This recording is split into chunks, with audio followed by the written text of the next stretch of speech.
এই দেখুন বন্ধুরা, নতুন আর একটা রেসিপি, নতুন রেসিপি নয়, ঢ্যাঁড়সের ঝাল একটু অন্যরকমভাবে আর কি করব। এতে লাগবে দেখুন একটু বেসন আর চালের গুঁড়োই দেয়, আমি একটু ময়দা দিচ্ছি কারণ চালের গুঁড়োটা এখন নেই, ফুরিয়ে গেছে। পেঁয়াজ কুচি, কাঁচা লঙ্কা, কালো জিরে, ধনে গুঁড়ো, জিরে গুঁড়ো, হলুদ, আর এর মধ্যে আদা রসুন, তারপরে কাঁচা লঙ্কা, টমেটো পেস্ট করা আছে, পেঁয়াজ। প্রথমে কি করব দেখুন, নুন দিয়ে আমি এই ঢ্যাঁড়স আর এই বেসন আর ময়দাটা নিয়ে একটু মাখিয়ে নেব। গ্যাসটা একটু কমিয়ে দিই, একটু ভালো করে মাখিয়ে নেব। মাখিয়ে নিয়ে ভালো করে হাতে দিয়ে একটু মাখিয়ে নেবেন। মাখিয়ে নিয়ে এটাকে একটু বেশি করে তেল দিয়ে, সর্ষে তেলেই করবেন, এটা খেতে স্বাদ হবে। সর্ষে তেলে এইভাবে দিয়ে ছেড়ে দেবেন, দিয়ে একটু ভাজা ভাজা করে নেবেন।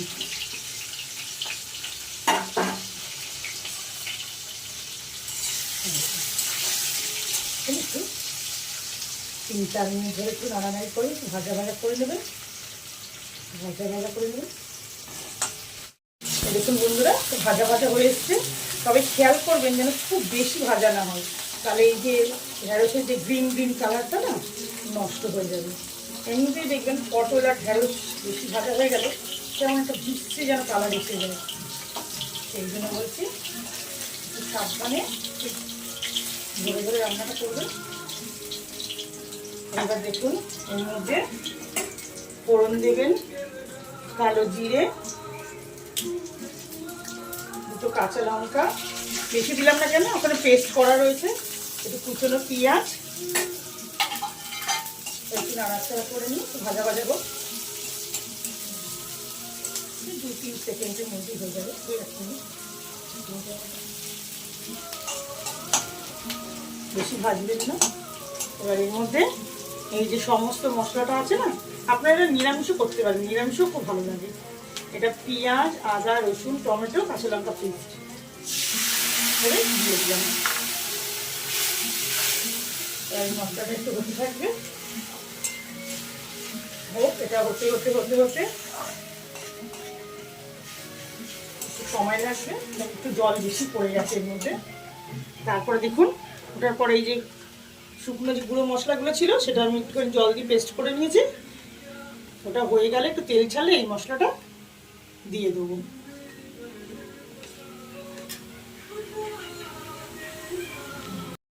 দেখুন মশলাটা একটু কষে কষে এসছে বন্ধুরা, একটু জল বেশি পড়ে গেছিলো বললাম তখন। এবার হ্যাঁ, সবাই এই গুঁড়ো মশলাটা করবে, জিরে গুঁড়ো, ধনে গুঁড়ো মশলাটা দিয়ে দিলাম। এবার এটা দিয়ে একটু অল্প নাড়বো, বেশি না নাড়লেও হবে, একটু 1 মিনিটের মতন এটা একটু নাড়বো। এখনো পর্যন্ত নুন দিইনি, একটু স্বাদ মতো নুন দেবো, বেশি দেবো না কারণ ঢ্যাঁড়সের মধ্যে নুন দিয়ে অলরেডি ভেজে নিয়েছি।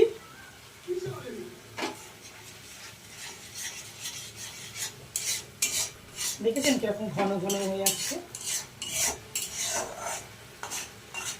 এবার চটজলদি একটু চিনি দেবো, এটা একটু মিষ্টি করতেই হবে, আপনার নিরামিষ করুন আর পেঁয়াজ রসুন দিয়ে করুন, যেমনই করুন এটাতে একটু আপনাকে চিনি দিতেই হবে। তবে আপনারা যে যা স্বাদ মতন করবেন, সেটা কোনো কথা না, এটা একদম মাখা মাখা হবে। এবার আমি ঢ্যাঁড়সগুলো ছেড়ে দিলাম, দেখুন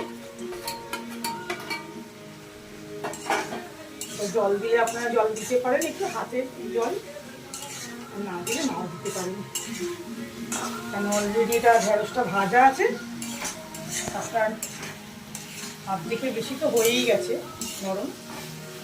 মশলাটা কষাবো, কষাতে কষাতে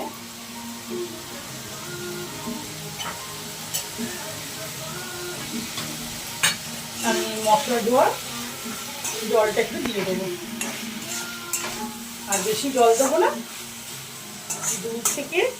2 মিনিট, হ্যাঁ 2-3 মিনিট মতন ফুটিয়ে নামিয়ে দেবো। আমি আর একদম এটার মধ্যে জল দেবো না, কারণ এটা এরকম গামাখা মাখা কাদা কাদা কাদা কাদাই হবে, দেখেছেন? জাস্ট একটু ফুটবে, ফুটলে নামিয়ে দেবো। ব্যাস আমার রান্না এখানে শেষ।